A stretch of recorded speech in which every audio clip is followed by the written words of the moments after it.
Hello students, welcome back to our channel CG foundation. तो आज हम स्टार्ट कर रहे हैं एक और न्यू चैप्टर। जैसे कि तुम्हें दिख रहा है पीछे स्लाइड पर कि आर एनवायरनमेंट लिखा है। बहुत इजी चैप्टर है, छोटा सा चैप्टर है और उसके क्वेश्चंस जो है रेगुलर वही सेम रिपीटिव आते हैं। ठीक है, मैक्सिमम मार्क्स भी स्कोर हो जाएंगे इस चैप्टर में। ज्यादा कुछ है नहीं, बहुत बेसिक चीजें एनवायरनमेंट से रिलेटेड जो तुम 8, 7, 6 स्टैंडर्ड से पढ़ते हुए आ रहे हो। थोड़ी सी उसमें वास्ट और कुछ लिखना होता है, एडिशंस है, वो सारी चीजें हैं। बाकी ऑलमोस्ट सब कुछ सेम ही है। Trophic levels, food chain, food web, ये सब तुमने बचपन में भी छोटे होते पढ़ा है। ठीक है, तो इतना कोई बड़ा चैप्टर नहीं है, छोटा सा ही चैप्टर है। स्टार्ट करते हैं। सबसे पहली चीज एज ऑलवेज इंट्रोडक्शन। चैप्टर में है क्या चीजें।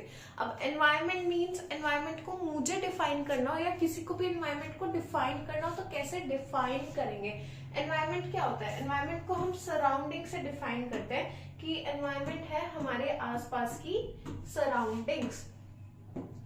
सराउंडिंग्स का मतलब क्या है? अब सराउंडिंग में हमारे पास अलग अलग चीजें हैं। टेबल है, चेयर है, उसके बाद हमारे पास मक्खी है, बटरफ्लाई है, चींटियां हैं और बहुत सारे ह्यूमन बींग्स भी हैं। ठीक है, तो हमने क्या कह दिया कि हमारे पास बहुत सारे ऑर्गेनिजम्स हैं और इस साइड पे हमारे पास ऐसी चीजें हैं जो क्या है, जिनमें लिविंग नहीं है, जिनमें सांस नहीं है, जो फंक्शन नहीं कर सकती हैं।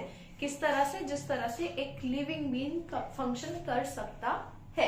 तो अगर मैं एनवायरनमेंट को डिफाइन करूं तो environment refers to the surrounding of an organism where it thrives. It constitutes both living and non living things. ऐसी चीजें जो लीव करती है, जिनमें सांस होती है, जिनमें अलग अलग तरह की चीजें हैं। अभी बताएंगे। जैसे हमने लाइफ प्रोसेस पढ़ा था, लाइफ प्रोसेस में हमारे पास सारे के सारे अलग अलग प्रोसेसेस थे। ठीक है, और वो प्रोसेसेस सिर्फ और सिर्फ परफॉर्म हो सकते हैं लिविंग बींग्स में। जैसे रिप्रोडक्शन हो गया। ठीक है, तो वो सारे लिविंग और नॉन लिविंग कौन से? जिनके पास वो प्रोसेस परफॉर्म करने की क्षमता या फिर एबिलिटी नहीं है। जैसे कि फिजिकल, केमिकल और बायोटिक फैक्टर्स है हमारे पास, उसको हमने अभी बोला है कि लिविंग और नॉन लिविंग का डिफरेंशिएशन है हमारे पास। अब इस चैप्टर में हम लर्न करेंगे क्या? वेरियस कंपोनेंट्स ऑफ एनवायरनमेंट के और साथ साथ उनका इंटरेक्शन की बात करेंगे कि अपने आसपास की सराउंडिंग के साथ कोई भी ऑर्गेनिज्म या फिर एक एनवायरनमेंट का कंपोनेंट कैसे इंटरैक्ट करता है, वेदर इट इज लिविंग और whether it is non living. ठीक है, तो इंट्रोडक्शन तो बिल्कुल क्लियर होगी तुम्हें कि क्या चल रहा है और क्या क्या चीजें अब मैंने बताई है। नेक्स्ट चलते हैं हम किस पे? इकोसिस्टम पे। सबसे पहली चीज हमारे पास चैप्टर में क्या है? इकोसिस्टम है।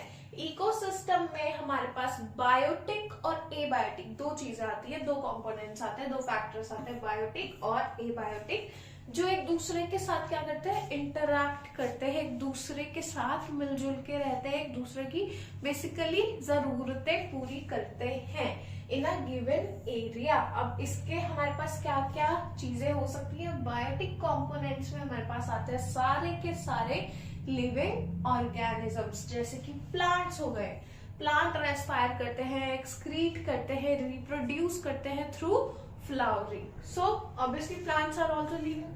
एनिमल्स हो गए, माइक्रो ऑर्गेनिजम्स हो गए, और क्या हो गया हमारे पास? ह्यूमंस और बाकी डॉग्स, कैट, सारे के सारे। तो ये सारे के सारे क्या है हमारे पास? Biotic components. एबायोटिक कंपोनेंट्स की बात करूं तो क्या है हमारे पास? सनलाइट है, टेम्परेचर है, एयर है, विंड, रेनफॉल, सॉइल, मिनरल्स, ये स्पॉन्ज, वाटर, सारे के सारे क्या है हमारे पास? एबायोटिक कंपोनेंट्स हैं। अब इस इकोसिस्टम का मतलब क्या है? बेसिकली एक ऐसी जगह जहां पर हमारे पास जो एबायोटिक और जो बायोटिक कंपोनेंट्स है ना, एक दूसरे के साथ इंटरैक्ट करके मिलजुल के रह रहे हैं। अब हमें अगर एक जगह पे रहना है तो वहां पे पेड़ होने चाहिए, क्योंकि हमें मिल रही है उससे ऑक्सीजन। ठीक है, वहां पे अगर हमारे पास विंड है, एयर है, वाटर है, रेनफॉल है, हर चीज जरूरत के अनुसार हमें चाहिए कि हर चीज का होना जरूरी है। अगर किसी को बहुत ज्यादा ऐसे है, किसी को क्या, सब कोई, अगर जून का महीना है और इतनी गर्मी है और कोई बारिश आ जाए, मतलब बारिश कर दे भगवान जी, तो क्या होगा? तो बहुत सुकून मिलता है ना। तो वही चीज है कि बायोटिक और एबायोटिक कंपोनेंट्स जब एक साथ रहते हैं उसको हम बोलते हैं इकोसिस्टम। और इकोसिस्टम में हमारे पास इस चैप्टर में टाइप्स हैं आगे कि अलग अलग तरह के इकोसिस्टम होते हैं। वैसे दो तरह के हैं, पहले है नेचुरल इकोसिस्टम जो ऑलरेडी नेचर ने फॉर्म किए हैं, नेचर ने बनाए हुए हैं, ठीक है। और हमारे पास सेकेंड आते हैं आर्टिफिशियल इकोसिस्टम जो मैन बनाता है अपने अकॉर्डिंगली। जैसे हमने एक्वेरियम रख लिया घर में, दैट इज हमने एक वैसा ही माहौल क्रिएट करके दिया, वैसा ही एनवायरनमेंट क्रिएट करके दिया फिशेस को रहने के लिए, तो दैट इज आर्टिफिशियल इकोसिस्टम। अब यहाँ पे एग्जांपल है pond ecosystem, grassland ecosystem, these are grassland हो गया हमारे पास, फॉरेस्ट हो गए हमारे पास, ये सारे के सारे क्या है नेचुरल इकोसिस्टम के एग्जाम्पल्स हैं। नेक्स्ट वी हैव, अगर एक फ्लो चार्ट में मुझे डिफाइन करना हो इकोसिस्टम को तो मैं कैसे डिफाइन करूंगी? Ecosystem comprises of two factors, abiotic factors and biotic factors, ठीक है। नेक्स्ट हमारे पास अब बात कर लेते हैं सिर्फ और सिर्फ बायोटिक फैक्टर्स की। एबायोटिक तो पता चलेगा soil, wind, water, rainfall, air, ठीक है, टेम्परेचर, सनलाइट, ये सब है एबायोटिक। अब बात करते हैं बायोटिक की, क्योंकि बायोटिक में भी हमारे पास अलग अलग डिफरेंशिएटिव ऑर्गेनिजम्स हैं अलग अलग लेवल पर, ठीक है, उनकी बात करते हैं। अभी स्टार्ट करते हैं। हाँ जी बच्चों, तो अब स्टार्ट करते हैं क्या बायोटिक फैक्टर्स। तो बायोटिक फैक्टर्स में हमारे पास तीन चीजें हैं। सबसे पहले है प्रोड्यूसर्स, फिर है कंज्यूमर्स और फिर है डीकम्पोजर्स। अगर मैं बात करूं प्रोड्यूसर्स की, प्रोड्यूसर्स नाम से पता चल रहा है कोई चीज को प्रोड्यूस करेंगे, इट मींस प्रोड्यूसर्स वो है जो कुछ प्रोड्यूस करेंगे। और यहाँ हम बात कर रहे हैं फूड की, खाने की, ठीक है। तो प्लांट्स को, ग्रीन प्लांट्स को मेनली हम कंसीडर करते हैं हमारे प्रोड्यूसर्स में, बिकॉज प्लांट्स क्या करते हैं, ग्रीन प्लांट्स, उनके पास एबिलिटी होती है टू डू फोटोसिंथेसिस, और फोटोसिंथेसिस से फूड बनता है। और वही फूड हमारे पास बहुत सारे फ्रूट्स आते हैं, हमारे पास बहुत सारी सब्जियां, वेजिटेबल्स, इतना कुछ आता है। तो सारा का सारा मेनली सोर्स क्या है हमारे पास, प्रोड्यूसर्स प्लांट्स ही हैं। नेक्स्ट है कंज्यूमर्स। कंज्यूमर्स आर दोस्त जो वो चीजों को कंज्यूम करते हैं, किसी चीज को कंज्यूम करते हैं। तो कंज्यूमर्स प्रोड्यूसर्स के द्वारा दी गई और बनाई गई चीजों को कंज्यूम करेंगे, जैसे कि हम ह्यूमन बींग्स हो गए, एनिमल्स हो गए और बर्ड्स, ये सारे के सारे, ठीक है। हम कंज्यूमर्स हैं, हम डिपेंडेंट हैं अपने खाने के लिए, तो we consume. And lastly we have decomposers. तो डीकम्पोजर्स क्या है, अब हमारा जो बचा कुचा वेस्ट मटेरियल है उसको डीकम्पोज करने का काम किसका है, डीकम्पोजर्स का। अगर डीकम्पोजर्स ना हो, मान लेते हैं हमारे पास डीकम्पोजर्स नहीं है, तो वेस्ट क्या है, इकट्ठा होता जाएगा। वो कैसा वेस्ट होगा, ऐसा भी है हमारे पास। वेस्ट में भी अभी टाइप्स है बेटा, अभी बताएंगे कि क्या है, ठीक है। अगर डीकम्पोजर्स नहीं होंगे तो वेस्ट इकट्ठा होता जाएगा और अल्टीमेटली क्या हो जाएगी, एनवायरमेंट का इम्बैलेंस हो जाएगा, इकोसिस्टम का इम्बैलेंस हो जाएगा, ठीक है। अब हमारे पास यहाँ पे प्रोड्यूसर्स में, कंज्यूमर्स में, डीकम्पोजर्स में सब में टाइप्स हैं, ठीक है। कंज्यूमर में टाइप्स है, प्राइमरी कंज्यूमर है herbivores. Herbivores are those animals जो सिर्फ हर्ब्स खाते हैं, वेजीज खाते हैं, यानी कि जैसे डियर हो गया हमारे पास, तो deer is are primary consumer. Goat हो गई हमारे पास, वो क्या है हमारे पास, प्राइमरी कंज्यूमर है, जो घास को, पत्तों को, फूल को खाएंगे। सेकेंडरी कंज्यूमर है हमारे पास प्राइमरी कार्निवोर्स, जो इस डियर को खाएंगे, या फिर जो भी हमारे पास प्राइमरी कार्निवोर्स वो हैं जो हमारे प्राइमरी कंज्यूमर पे फीड करेंगे, दैट इज प्राइमरी कार्निवोर्स, ठीक है। उसके बाद हमारे पास आता है टर्शरी कंज्यूमर जो फीड करते हैं प्राइमरी कंज्यूमर पे, और उसका नाम क्या है हमारे पास, secondary carnivore. Sorry, primary carnivore पर फीड करेंगे सेकेंडरी कार्निवोर। अभी ढंग से शायद समझ ना आया हो, अभी इसको ना फूड चेन और फूड वेब में देखेंगे तो पता चलता है कि क्या है। तो तुमने बचपन में पढ़ा होगा कि तुम्हारे पास क्या है, यहाँ पे सबसे पहले 1 डिग्री है, 1 डिग्री इज प्राइमरी, प्राइमरी से secondary 2 degree, and then we have tertiary is 3 degree, 30 degree बन गया नहीं, 3 डिग्री। तो अब हमारे पास प्राइमरी है, प्राइमरी को खाएगा सेकेंडरी, सेकेंडरी को खाएगा टर्शरी। ठीक है, प्राइमरी में हर्बीवोर है, हर्बीवोर को खाने वाला है प्राइमरी कार्निवोर, और प्राइमरी कार्निवोर को खाने वाला है सेकेंडरी कार्निवोर। तो इसलिए हम इनको अलग अलग प्राइमरी कंज्यूमर, सेकेंडरी कंज्यूमर और टर्शरी कंज्यूमर में अलग अलग फेजेस में डिवाइड करते हैं। अब आता है नेक्स्ट टॉपिक लेवल। अब ये जो डिवीजन है बेसिकली, अभी मैंने तुम्हें बताया कि टर्शरी लेवल है, सेकेंडरी, प्राइमरी, बेसिकली डिवीजन का क्या लेना देना है, और ये फूड वेब, फूड चेन क्या मैं बोल रही थी देर से, अभी वो देखते हैं। तो it refers to various levels in a food web as per the flow of energy. Flow of energy मतलब एक लेवल से दूसरे लेवल पे जब भी कोई एनर्जी फ्लो हो रहा है, दैट इज नोन एज हमारा ट्रॉपिक लेवल एक फॉर्म हो रहा है। सबसे पहला बेसिक चीज क्या था हमारे पास, एक चेन का या एक फूड वेब का या फूड चेन का, दैट इज प्रोड्यूसर्स। प्रोड्यूसर्स को हम T1 लेवल देते हैं। Then we have primary consumers जिनको हर्बीवोर्स भी बोलते हैं, दैट इज T2 लेवल दिया उनको। सेकेंडरी कंज्यूमर्स या फिर प्राइमरी कार्निवोर्स को हमने दिया T2 ही दिया, क्योंकि ऐसा भी हो सकता है कई फूड चेन में हमारे पास सेकेंडरी कंज्यूमर तक ही फूड चेन हो, और कई फूड चेन हमारे पास ऐसी भी हो सकती है जहां पे प्राइमरी कंज्यूमर ना हो। इट डिपेंड्स, डिफरेंट हमारे पास फूड चेन्स अवेलेबल है।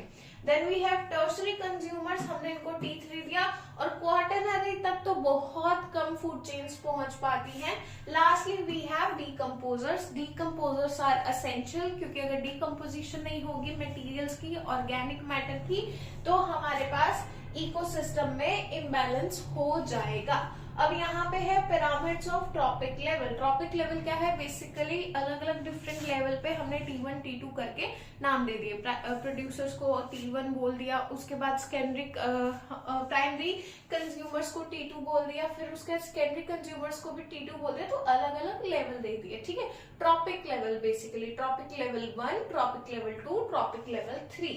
Next we have pyramid of tropic levels. अब पिरामिड्स क्या है, रिप्रेजेंटेशन है किसमें, ग्राफिकल रिप्रेजेंटेशन है इन्हीं ट्रॉपिक लेवल की जिनकी अभी हमने बात करी। हमारे पास अलग अलग पिरामिड्स हैं, पिरामिड ऑफ नंबर है, पिरामिड ऑफ बायोमास और पिरामिड ऑफ एनर्जी है। डिपेंड करता है ना कि कितनी क्वांटिटी है, कितनी एनर्जी प्रोड्यूस हो रही है, और साथ साथ कितना नंबर है स्पीशीज का या फिर ऑर्गेनिज्म का एक पर्टिकुलर एरिया में। हर चीज को देख के एक ग्राफिकल रिप्रेजेंटेशन बनाई जाती है। कुछ ऐसा दिखता है पिरामिड, ऐसे ऐसे नंबर बढ़ता जाता है।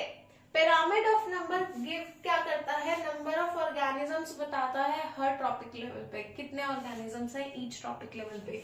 T1, T2, T3 पे कितने ऑर्गेनिजम्स है, अगर मुझे बात करनी है इस पर्टिकुलर टॉपिक लेवल की तो। और ये कैसा होता है, अपराइट भी हो सकता है, अपराइट यानी कि ऐसा, और इन्वर्टेड भी हो सकता है यानी कि उल्टा, इसका उल्टा इज इन्वर्टेड, ऐसे भी हो सकता है। नेक्स्ट है पिरामिड ऑफ बायोमास। तो वो बताता है बायोमास हर ट्रॉपिक लेवल का, कि कितना हमारे पास मास प्रोडक्शन हो रहा है ईच ट्रॉपिक लेवल पर। ये भी अपराइट और इन्वर्टेड में से कुछ भी हो सकता है। Next we have pyramid of energy, जो हमेशा अपराइट ही होगा। एनर्जी ट्रांसफर हमेशा ऐसा होगा, कभी भी उल्टा एनर्जी ट्रांसफर नहीं होगा। T3 से T1 तक एनर्जी ट्रांसफर नहीं हो सकती है, हमेशा T1 से T3 तक, T2 तक ही एनर्जी ट्रांसफर होगी। अभी एनर्जी ट्रांसफर से रिलेटेड भी एक लॉ है, वो पढ़ेंगे तब थोड़ा और तुम्हें ढंग से पता चलेगा। तो पिरामिड ऑफ एनर्जी एक इकलौता ऐसा पिरामिड है जो हमेशा क्या होगा, ऑलवेज अपराइट होगा, और शो करेगा flow of energy from one tropic level to next tropic level. ये है हमारे पास एनर्जी का पिरामिड।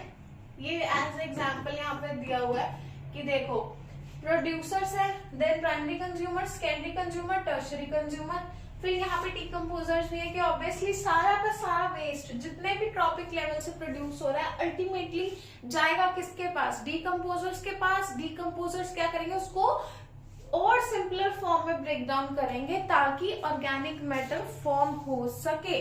अगर इन एनी केस किसी भी फूड चेन या फूड वेब से हम डिकम्पोजर्स को रिमूव कर देते हैं, क्वेश्चन आया हुआ है बहुत बार कि कौन सा ऐसे हमारे पास टॉपिक लेवल है जिसको अगर हमने रिमूव कर दिया तो हमारे पास इकोसिस्टम इम्बैलेंस हो जाएगा। तो दोज आर डिकम्पोजर्स। अगर डिकम्पोजर्स को हम रिमूव कर देंगे हमारी फूड चेन, फूड वेब या पूरे टॉपिक लेवल में से, तो क्या हो जाएगा, इकोसिस्टम हमारा इम्बैलेंस हो जाएगा। Next we have law of conservation of energy. अभी हम एनर्जी की बात कर रहे थे तो लॉ ऑफ कंजर्वेशन भी देख लेते हैं एनर्जी का। Energy can neither be created nor be destroyed, rather it transforms from one form to another. तो एनर्जी कभी बनाई नहीं जाती, ना ही डिस्ट्रॉय की जाती है, एनर्जी हमेशा ट्रांसफर होती है एक फॉर्म से दूसरे फॉर्म तक। और यहाँ बात करेंगे तो यहाँ ट्रांसफर होगी एक ट्रॉपिक लेवल से दूसरे ट्रॉपिक लेवल तक बायोलॉजिकल सिस्टम में, यानी कि ट्रॉपिक लेवल में या फिर फूड चेन की बात करें तो। अब एनर्जी फ्लो देख लेते हैं। अब transfer of energy from one tropic level to another tropic level क्या है, बहुत ज्यादा डायरेक्शनल है और अमाउंट वेरी करता है। यहाँ पे सिर्फ एक लॉ है बेटा, 10% लॉ, ठीक है। 10% लॉ ऑफ एनर्जी क्या है, इसका मतलब है अगर मेरे पास एक टॉपिक लेवल है ना, ये T1 है, T2 है और ये क्या है, T3 है, तो हमेशा ना नेक्स्ट टॉपिक लेवल पे एक टॉपिक लेवल से एनर्जी 10% ही ट्रांसफर होगी, 10% कम नहीं। इसमें बहुत कंफ्यूजन होती है बच्चों को कि यहाँ पे आता है कि भाई यहाँ पे 1000 किलो जूल की एनर्जी है, अगले टॉपिक लेवल पे कितनी ट्रांसफर होगी, 10% कम करके बता देते हैं। 10% कम नहीं करनी है, सिर्फ 10% ही ट्रांसफर होगी। इट मींस यहाँ पे 100 एंड नेक्स्ट में 10 एंड अगले टॉपिक लेवल पे एनर्जी विल बी 1, ठीक है। तो सिर्फ 10% एनर्जी ट्रांसफर होगी, इसलिए बोलते हैं कि टर्शरी से ज्यादा या फिर हमारे पास सेकेंडरी से ज्यादा नहीं बन पाते हैं ट्रॉपिक लेवल्स। उसका रीजन क्या है ट्रॉपिक लेवल्स ना बनने का, due to of the energy flow, क्योंकि ultimately energy will stop flowing, क्योंकि एनर्जी बची ही नहीं होगी, जितनी प्रोड्यूस हुई थी वो आगे पास ऑन नहीं हो पाएगी, ठीक है। It can be represented by pyramid of energy in any food chain. Only 10% of the energy is transferred from one tropic level to another. तो ये याद रखना, 10% लॉ में हमेशा 10% एनर्जी ट्रांसफर होती है अगले ट्रॉपिक लेवल पे। 10% कम काट के मत ट्रांसफर करना, पूरी सिर्फ 10% ही होगी, ठीक है। 1000 है तो 100 होगी आगे, 10% कम करके मत करना, वो गलत हो जाएगा। Next we have food chain. तो फूड चेन हमारे पास आता है, फूड चेन को अगर डिफाइन करना तो a series of organisms each dependent on the next as a source of food, यानी कि एक सोर्स स्टार्ट हुआ, उस पे कोई और डिपेंडेंट है उसको खाने के लिए, फिर उसको खाने के लिए कोई और डिपेंडेंट है, और ऐसे सीरीज करते करते एक चेन बन गई, ठीक है। अब प्रोड्यूसर्स हैं, घास है, उसको खाने के लिए प्राइमरी कंज्यूमर हमारा ग्रास होपर आ गया, ग्रास होपर को खाने के लिए चूहा आ गया, चूहा इज ओमनीवोर, ठीक है।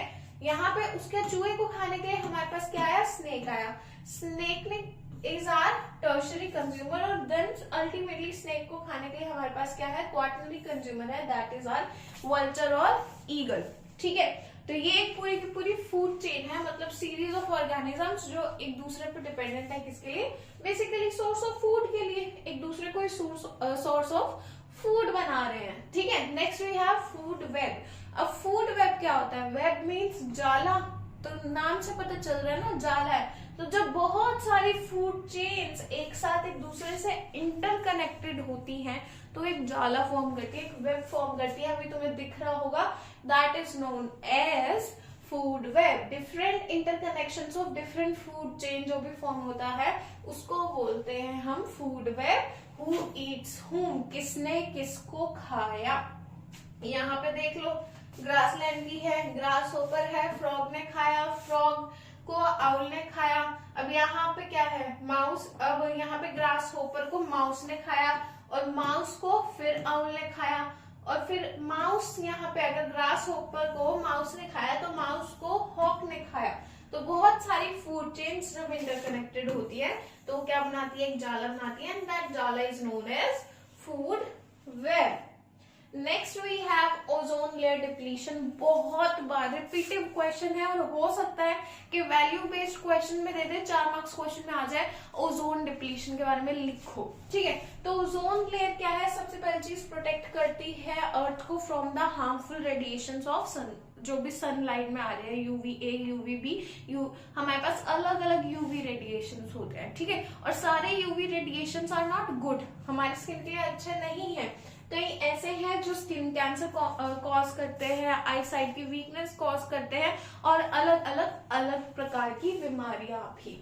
ठीक है, तो क्या है, ओजोन मॉलिक्यूल्स और ओजोन क्या हो रही है? डिप्लीट हो रही है धीरे धीरे। जो ओजोन की लेयरिंग थी वो क्या हो रही है? कम होती जा रही है। और एक टाइम पीरियड ऐसा भी था जब हमारे पास एंटार्क्टिका में ओजोन में होल हो गया था। अब एंटार्क्टिका एक ऐसी जगह है जहां पे क्या होते हैं? बहुत सारे ग्लेशियर्स होते हैं, बहुत सारी स्नो होती है, बर्फ होती है, माइनस में टेम्परेचर होता है। अब अगर वहां होल हो गया है, इट मीन्स ग्लेशियर्स मेल्ट होने स्टार्ट हो गए। ठीक है, बट कोविड के टाइम में सबको सुनने में आया होगा ना ये कि हमारे पास जो ओजोन लेयर थी, ओजोन होल था, वो क्या हो रहा है? अपने आप को रिकवर कर रहा है और वो धीरे धीरे भर रहा है।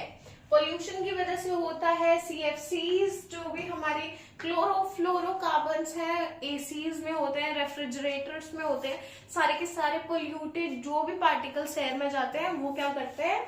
हमारी ओजोन लेयर को डिप्लीट करते हैं। ठीक है, मेनली फाउंड होती है लोअर पोर्शन ऑफ अर्थ में। ठीक है, 97 to 99% of the harmful UV radiations को ये क्या कर लेती है? ऑब्जॉर्ब कर लेती है, ताकि हमारे को स्किन डिसीजेस ना हो पाए या फिर हमारा इम्यून सिस्टम वीक ना हो पाए। हाउएवर साइंटिस्ट ने डिस्कवर किया है एक होल ओजोन में ओवर एंटार्क्टिका, ये भी मैंने अभी बताया। और इसी वजह से थोड़ा सा कंसर्न और फोकस हो गया है एनवायरमेंटल इश्यूज पे। और ये जो भी हम चीजें यूज कर रहे हैं जैसे कि chlorofluorocarbons, carbon tetrachloride, methyl bromide और हाइड्रोक्लोरोफ्लोरोकार्बन्स, तो ये सारे के सारे क्या है? बेसिकली रीजंस हैं।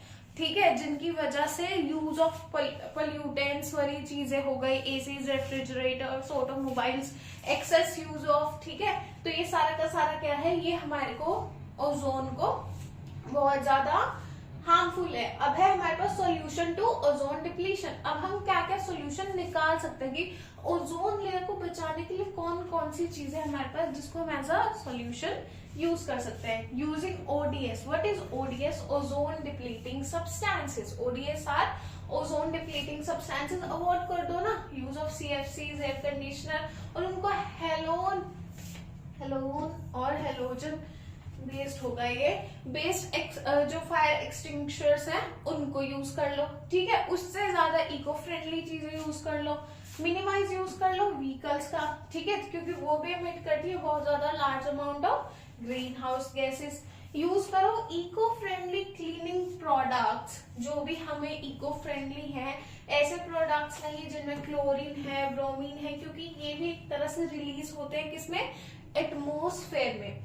Use of nitrous oxide should be prohibited. Nitrous oxide का यूज भी प्रोहिबिटेड होना चाहिए, बिकॉज ये इफेक्ट करता है बहुत ज्यादा हमारे ओजोन लेयर को। और पीपल अवेयर होने चाहिए कि क्या हो रहा है, उनको पता होना चाहिए कि ये चीजें हमारे एनवायरनमेंट के लिए क्या है?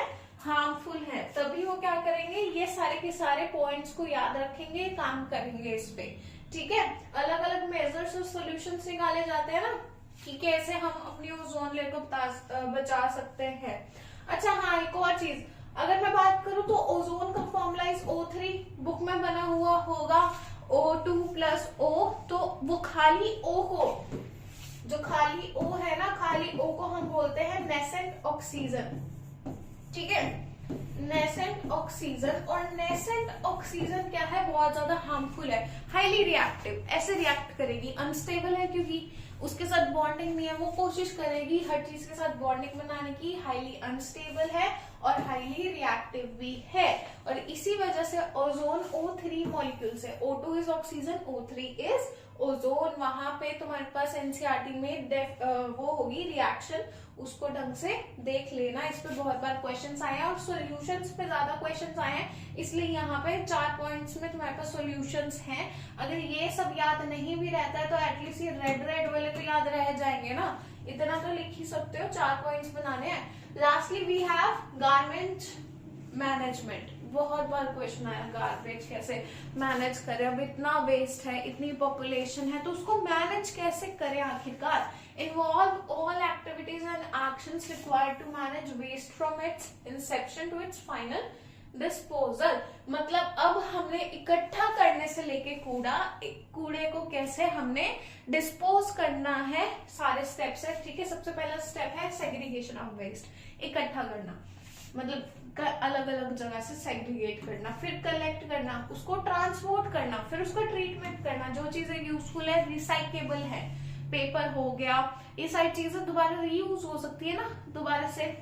उसके बाद है प्रोसेसिंग और recycling and then lastly we have to dispose. तो ये सारी की सारी अलग अलग प्रैक्टिसेस हैं जो एक आम आदमी तो नहीं करता है, ठीक है, लेकिन गवर्नमेंट करती है। वो बोलते हैं ना गीला कचरा अलग डालो, सूखा कचरा अलग डालो, वही रीजन है बिकॉज गवर्नमेंट के लिए सेग्रीगेट करना इजी हो जाता है अगर आप अलग अलग वेस्ट को अलग अलग जगह पे डिस्पोज करोगे। तो नेक्स्ट वी हैव कुछ ऐसी चीजें, कुछ ऐसे मेथड्स जिनकी वजह से हम क्या कर सकते हैं, जो भी वेस्ट प्रोड्यूस हो रहा है उसको डिकम्पोज कर सकते हैं। सबसे पहले लैंडफिल, एक जगह इकट्ठी कर लो कि एक ही जगह पे कूड़ा डालना है, एक ही लैंड की फिलिंग करनी है। जैसे अगर कोई दिल्ली गया तो उसने देखा होगा कि दिल्ली की एंट्री पे ना बहुत बड़ा कूड़े का ढेर है, सबने देखा होगा वो, ठीक है, तो वो दैट इज लैंडफिल। उसके बाद है इंसिनरेशन। तो इंसिनरेशन क्या है, हमारे पास आग लगा दो, मतलब जो भी चीजें हैं, अब लैंडफिल कर लिया, इकट्ठा कर लिया, अब उसमें से कई ऐसी चीजें जो प्लास्टिक की है, कई ऐसी चीजें हैं जो बर्न हो सकती हैं, ठीक है, और हार्मफुल नहीं है तो उनको बर्न कर देंगे, ठीक है। Next we have waste compaction. जितना भी वेस्ट है उसको अलग अलग तरीके से, अगर प्लास्टिक है, बॉटल से इकट्ठी होती है, दैट आर रिसाइकिल्ड, रीयूज्ड, तो वेस्ट कंपैक्शन, उसको कंपैक्टली पैक कर दो अलग अलग जगह पे, अलग अलग प्लेसेस में, एंड देन आप सेग्रीगेट कर सकते हो। उसके बाद है बायोगैस जनरेशन। ऑर्गेनिक मैटर से बायोगैस जनरेट होती है, बायोगैस को यूज कर सकते हैं एज अ फ्यूल। तो अगर हमारे पास ऑर्गेनिक मैटर आते हैं, जैसे हमारे पास फ्रूट्स वेजिटेबल्स के छिलके आते हैं वेस्ट में, तो उसको हम एज अ बायोगैस जनरेशन के लिए, प्लांट के लिए यूज कर सकते हैं।